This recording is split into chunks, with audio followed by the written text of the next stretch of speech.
हर गोरे गोरे गाल गजब चले लू चाल कवन तेलवा माले लू कमरिया में।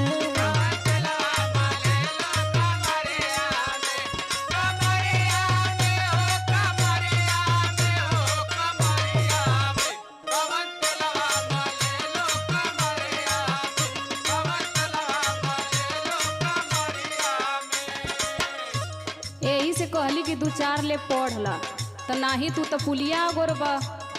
अरे भाई तो रास्ता चलल मुहाल कर दे बा तू लइकिन का।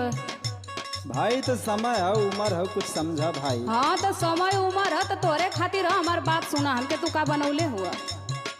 अपन आदत सुधार हमसे बोला ना दोबारा।